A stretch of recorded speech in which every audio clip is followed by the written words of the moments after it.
So we have to talk about some hard decisions. An important thing happened last night, by the way. We talk about all the noise that comes out of the West Wing every day, and there are going to be more executive orders, we're told, being signed around 1 p.m. Eastern time. Sometimes you forget what to pay attention to, and I got into that a little bit yesterday. We're going to be the flashlight in the dark for you, where there's actual news, because while Donald Trump was threatening reciprocal tariffs all day long, none of them implemented. Maybe they will be someday, maybe they won't. Something actually happened last night. A budget got out of committee in the House. This is a big deal. If you listen to this broadcast, we had Ralph Norman on yesterday talking about some of the tough decisions that they need to make here when it comes to spending cuts to make the Freedom Caucus happy, tax cuts to make Donald Trump happy. There are a lot of moving parts here. So they get it out of committee, even as the Senate is marking up its own bill. The big questions, though, remain, beginning with how you pay for it. And this is where things get complicated when you add SALT, no tax on tips, no tax on overtime, no tax on anything, I guess, anymore. And so some decisions are going to have to be made. I dared you to stay with us for this conversation. You hear about the sausage being made. We're going to do this right now and figure this out a little bit together and try on some ideas, because a group called Arnold Ventures just produced a report on wasteful spending and proposed ways to cut and save. The face of that study is George Callas, who served for 15 years on Capitol Hill, a senior tax counsel in the U.S. House of Representatives, was on Ways and Means. Former Speaker Paul Ryan also served as counsel for the House Budget Committee. So we have the perfect voice for this right now. The report offers 20 reforms, okay? 10 spending cuts, 10 tax loopholes to close. You will not agree with them all. But according to this research, if they all ended up in the legislation, Trump tax cuts are paid for. What a concept. George Callas is with us right now in the studio. It's great to see you. Thanks for coming in. I hope I framed that close to being what we have here. You've got cuts, you've got loopholes. I want to walk through some of these specifically here, but as you sit in front of me right now, having been through this process before, do you actually believe that all of these proposals that Donald Trump rolled out during the campaign, on top of the 2017 tax cuts, will end up in a final piece of legislation? Well, first of all, Joe, it's great to be here. Appreciate you having me on. Yeah. It is hard for me to prognosticate. You watch Congress just like I do, and it's hard to know what's going to happen in 24 hours, much less as we get to the end game. I think yesterday's markup at the House Budget Committee was the first step in a long and winding road, to quote a Beatles song. And there'll be a lot of twists and turns before this thing, gets to an end game.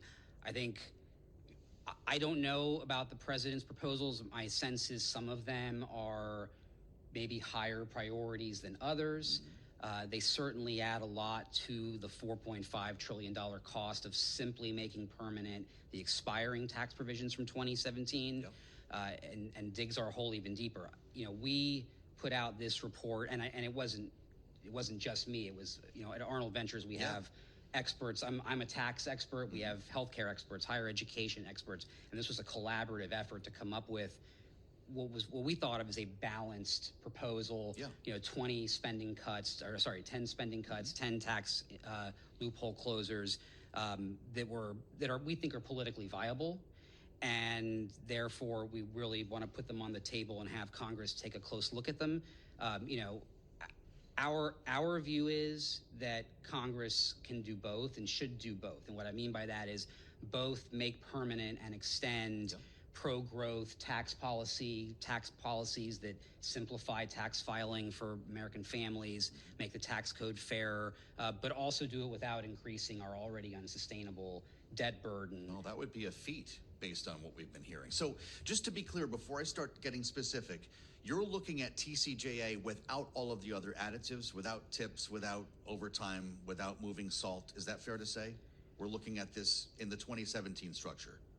That's how this project started. Fine. I mean, that was the basis. Just for to it. set the baseline here. So number one, let's start with spending cuts. You find up to $1 trillion by modifying risk adjustment payments to Medicare Advantage insurers. This is heady stuff, it's complicated. But as you write, insurers receive higher payments for enrollees with higher risk scores. You make the argument that creates strong financial incentives for insurers to make their patients appear sicker than they actually are.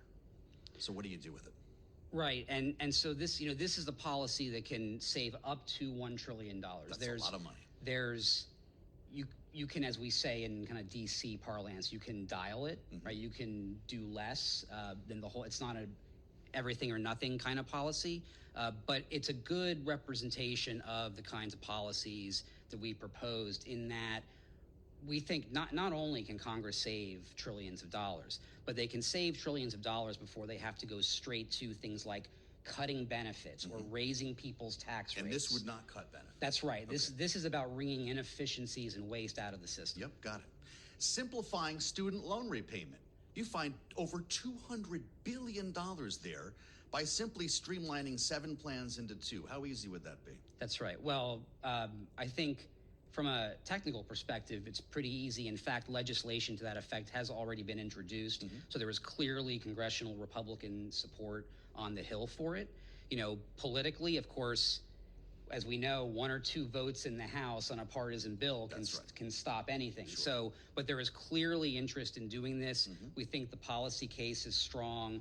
A lot of this money is going to law students and medical students who earn a lot of money. A lot of it goes to professional students who just get degree after degree after degree that may not be worth a whole lot and then get their loans forgiven.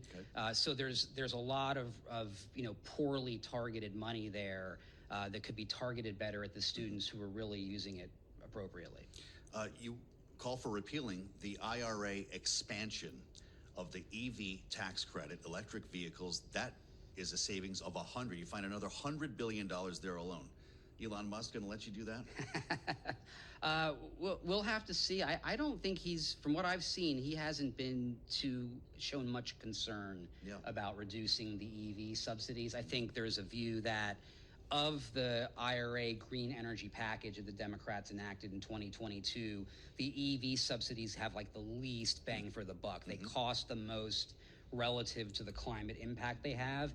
And so if there's any low-hanging fruit in the green energy space, I think it's the electric vehicle area. All right, so we're flying along, pretty smooth flight so far. We're about to hit massive turbulence. Ready?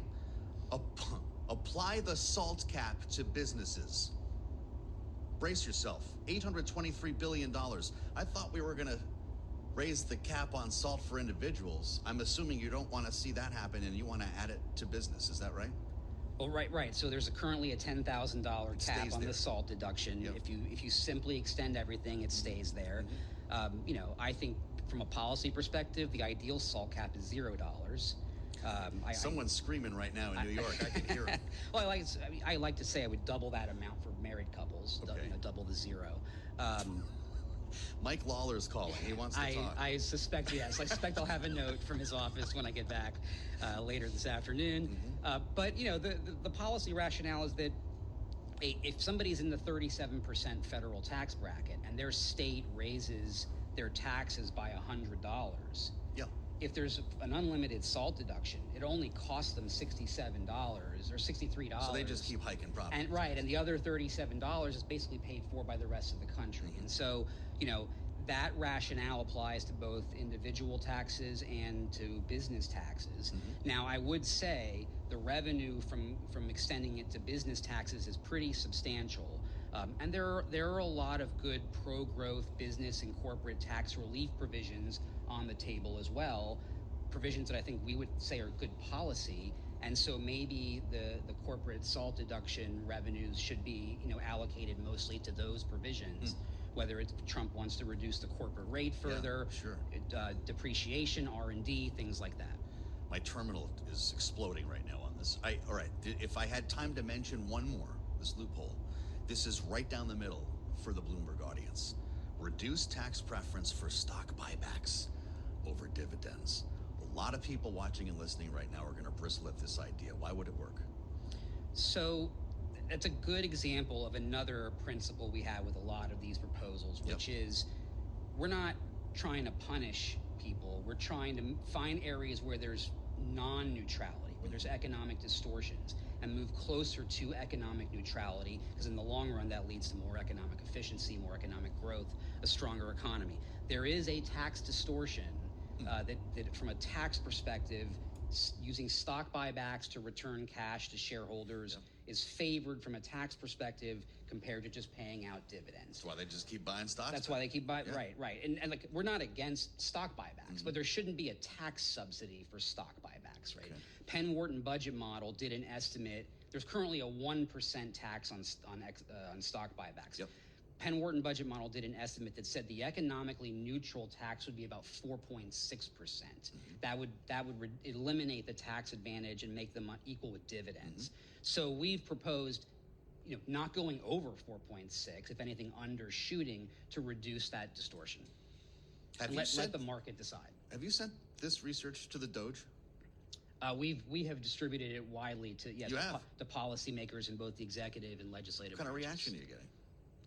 I haven't heard from Elon yet. Okay.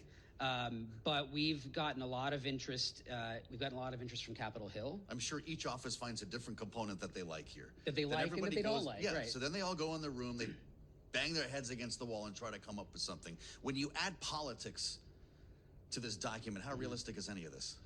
That's a great question. So again, if you're assuming that this is a partisan exercise and that every Democrat's going to vote no, you know better. Yeah. We know that everything is difficult in the House because they have a 1 or 2 vote margin.